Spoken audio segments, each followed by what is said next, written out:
You don't make sense until I dump around these things. Get lost. Listen, quiet now. This is a hospital, not a boxing ring. It's my bloody wife. I'll do what I bloody will like.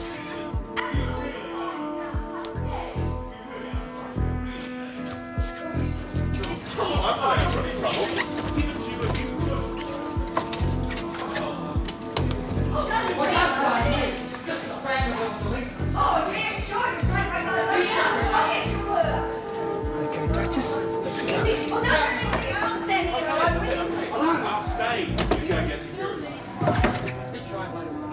Oh, jeez, you're a waster, Liz. A waster? Oh, this is ridiculous.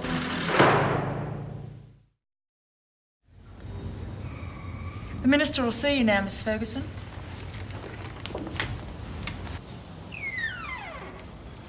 Ah, Miss Ferguson. Thank you. Oh, let's have it. This concrete evidence of yours. I found it in a prisoner's locker, sir. I have no reason not to believe its contents. This is a photocopy. Yes, I put the original back. It could come in handy. Oh. Well, you'll understand when you read it, sir. I've marked the more interesting passages. I see, but I don't have time. Sir, even if you just glance at it, you'll get some idea. If you'll excuse me. Perhaps you could start there.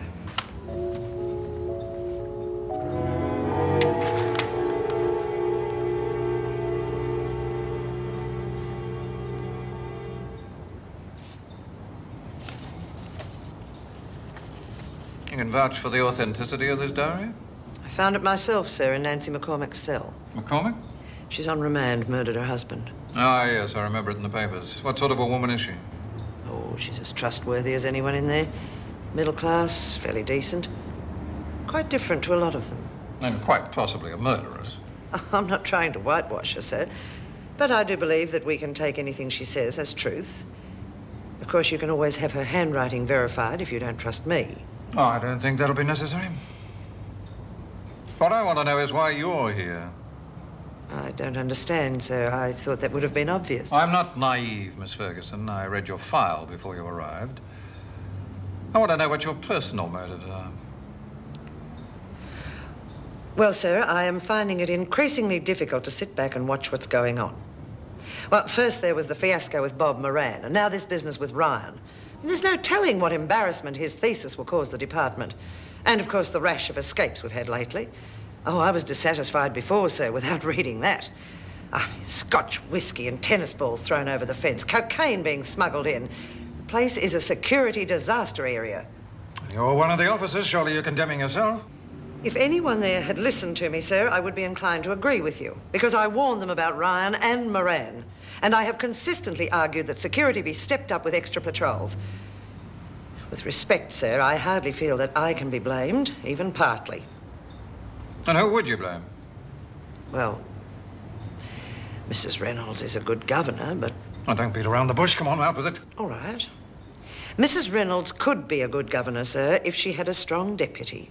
And Meg Morris isn't it. She's far too soft. In what way? Well, for example, last night she arranged a special after-hours visit just so that Steve Ryan could propose marriage to a prisoner.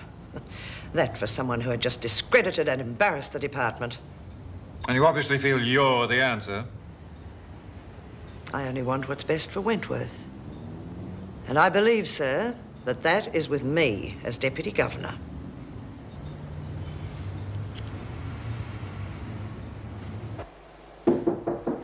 Yes? Connors, Mrs. Reynolds. Bring her in, will you? I'll call you when I want to take him back. They reckon Dan's going to be okay. He'll walk again, in time. Yeah, well, I'm pleased. Not that I reckon you'll believe me. Why not? I saw the way you looked at me before they dragged us back inside yesterday. You blame me, don't you? I did yesterday. I had a lot of time to think while I was waiting in the hospital, though. Yeah? You care for Dan, I know you do. It was obvious from the way you reacted. You had no idea what your brother was going to do. Of course I didn't, a bloody stupid little bastard. I mean... I know what you mean, Connors. I think you described him very well. I want him caught. I won't deny it. But I also want you to know there'll be no repercussions for you over what happened. You mean it? I give you my guarantee. Well, thanks, Mrs. Reynolds. I was expecting you to chuck the book at me. You can't help it if your brother's a fool. However, if there's any way you can help the police, I hope you will. He doesn't deserve protection. Maybe not. But he's still my brother. After what he did to Dan. I know all that, but there's no way I'm going to dob on him, though. Your sort will never understand my sort, Mrs. Reynolds. Don't even try. At least we agree Dan's a beaut bloke. Agreeing on one thing's a start, eh? And cancel my appointments with Bierman and Davies. I'll have to spend the morning at Wentworth.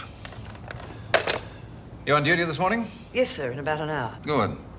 Now, as far as anyone's concerned, this conversation never took place. I'll approach the whole thing as if it were my idea. I appreciate your trust in me. Don't make me regret it.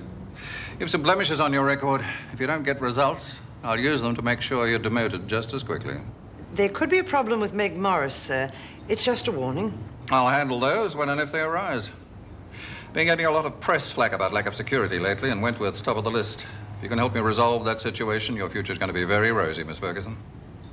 Well, I do hope to make governor one day, sir, so I'll be doing my best. See you do. Just two more things, sir. The diary. I do feel it's best, perhaps, if we don't mention it to Mrs. Reynolds. While Everett's there to be read, then I can keep ahead of any trouble. Good thinking. What's the other problem? You'll notice, sir, amongst the material I've marked in the diary, the name of a prisoner, Egbert, is mentioned several times. Julie Egbert? It's quite clear that she's up to her neck in everything that's going on. Well, her parole hearing is due today. It's quite obvious she doesn't deserve to be paroled. Her name is underlined each time it's mentioned. It's entirely up to you, of course, sir, but I think perhaps a word to the parole board might not go astray. She certainly has pulled the wool over Mrs. Reynolds' eyes. Hardly a reformed character, is she? Then you'll speak to the board? I certainly will. Thank you, Miss Ferguson. I think this is the start of a very fruitful collaboration. He used to give me roses. I wish he could again. But that was on the outside, and things were different then. On the inside, the sun still shines, and the rain falls down. But the sun and rain are prisoners too when morning comes around. Last night I dreamed we were together, sharing